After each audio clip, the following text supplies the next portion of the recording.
All right, well, I didn't necessarily mean to restart, but oh well, it just happened. So let's do 5 and 6. Let's finish this sucker off. Number 5 is definitely a binomial. We got 24 adults. We got a probability of success of 0.88.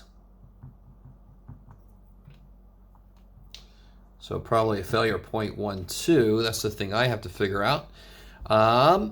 So part A says, what's the probability of getting exactly 22 of the adults think that DNA tests are reliable? So we got 24 people. Choose 22 of them to be success, to think this is reliable. So then I have 22 of those, and I've got the rest are failures. So let's remember how to do this. And Mr. Calculator, I have no idea what the hell I'm saying. 24. Oops, I got to go to math, probability, choose. 24, choose. 22, hit the over button, times 0.88 to the 22, hit the over button. 1, 2 to the second power, enter. 0.2387, that answer makes sense. It does sound like a percentage. It's between 0 and 1. Yay. Okay. Part B sounds horrific if you really understand what it's asking for. Probably x less than 22. So that's 22. That's not 22. That's 21, 20, 19, 18, 17, all the way down to 0. Oh my God. So again, I did this a lot. So hopefully you guys remember this. What's the opposite of less than 22? Greater than or equal to 22. So it's 22, which we already did. So all I got to do is figure out the probability of 23 and the probability of 24, and then add them to the probability of 22, and then take 1 minus that. So if I could figure out the opposite probability, which is at least 22, then I could do 1 minus that to answer the question. It's crazy. So to do this one, it would be 24, choose 23. And to do the other one, be 24, choose 24. So then I got 24 of these and none of those. And then I'm going to add 0.2387 in there. That's for 22. So 22, 23, 24. That'll be the opposite of what they want. So let's see if I can show you how to do all this. Now watch, if I hit second enter, I can actually go back here and change this stuff around.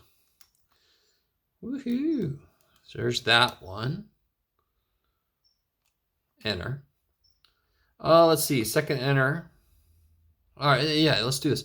I don't know what I'm doing. Let me just put it all in here at once.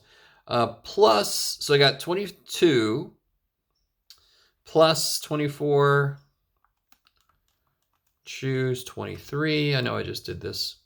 Times 0.88 to the 23rd, times 0.12 to the first, which is just that. Plus, so I got 22, 23, and now I got to do 24. I'll do the whole damn thing, even though I really don't have to. 24, choose 24 is 1. And then 0.88, oops, times 0.88 to the 24th. And then 0.12 to the 0 is 1. So I really just needed the middle part, but still. So I did the probability 22, the probability 23, the probability 24, added them all up. That's the opposite of what the question wants. That is 0.4375. So then the answer to the question will be 1 minus that. Let's see. Where'd you go? And 1 minus 0.4375 is 0.5625.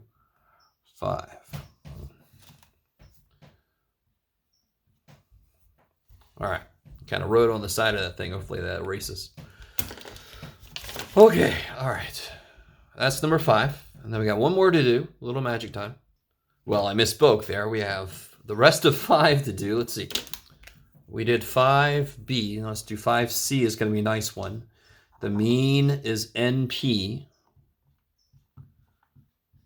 24 times 0.88. 21.12, that's the average number I'd expect. And then the standard deviation will be the square root of NPQ.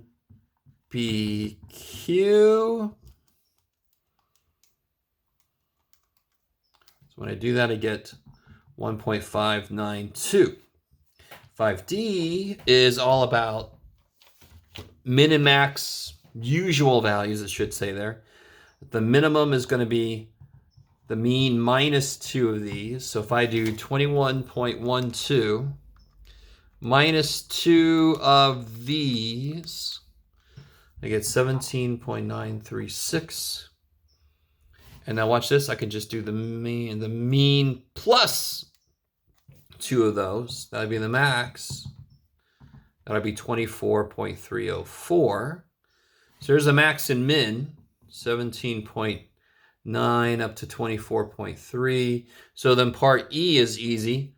Would 16 be unusual? Yes. It's outside the usual, which makes it unusual. So you can answer it just like that. Just show me 16. Show me the picture up here. Show me that it's outside what's expected. Did I do that right? No, I did that. Yeah, I did it right. Yay. Okay. Sorry, I'm getting a little loopy. Let's see. Now we got one more to do. I think you can watch this. I don't have to do this magic. You can pause that if you need to. All right. That's kind of nice. How you guys doing? Y'all getting loopy like me? All right. Number 6 is my uniform problem, part A. It's from 2 to 8. That's really nice. When I ask you to draw it, don't forget to actually draw it, right? And so the height's got to be 1/6 because the width is 6. So that's part A. Part B, 4.4 to 4.7. So 4.4 to 4.7. Well, that's 0.3, right? 4.4 to 4.7 is 0.3 times 1/6. 3/6 is 0.5, so 0.36 is 0.05. If you don't trust me, you can multiply those out, double check me. You never know when a math person's going to go insane. Part C is, you should know the answer to that. Any x equals 5, any line is going to have a probability of 0. It's got no width to it. Poor little dude. Part D is those interesting formulas that you had to use in the homework a bit. Here they are right here. So I get, what is that? Square root of 3, right? Yeah. Square root of 3. So I get 1.732 for the standard deviation. I like it. Now, where things get really interesting. Oh boy, let me see. Let me do this. All right. Everything up to this point was normal. I mean, was uniform, but was normal in the sense that it's a problem we've seen before. Let me collect these up here. So we know this is true for the population, for individuals. We know that's true. So part E says, if I take 43, find the probability that the sample mean is between 4.4 and 4.7. Okay. So now I know when I take a sample and I ask about the sample mean, I've got to change the standard deviation. I don't care where the hell that thing came from. It's good for individuals. I need the one that works for groups of 43. 1.732 divided by the square root of 43, and I get 0.264. So now I know it's normal. How do I know it's normal now? It was just uniform. The whole point of number 6 is that it's a uniform probability. It says so. But no matter what it looks like to begin with, if n is greater than 30, then all the samples of size 43 or size whatever become normally distributed. So I know that my groups of 43 are normally distributed. They have a mean equal to what the mean was. They have a standard deviation of this now, right? So now I'm back to a problem like we were doing earlier. I've got to make a z-score for 4.4. So now I'm curious about from 4.4 to 4.7. You're going to have to trust me. That's what those say. So if I make a z-score for those, let me just do it in the calculator. I'm getting a little loopy. So 4.4 minus the mean divided by the standard deviation. And then 4.7, same thing. I get negative 227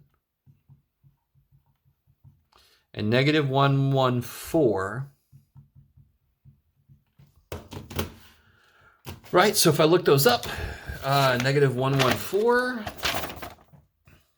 negative 114, I get 1271. That's going to be here. And if I look up negative 227, I get 0116, right? Yes, 0116. That's going to be here. So if I subtract them, I'll get the area between, like always, 1155, if I look at that correctly.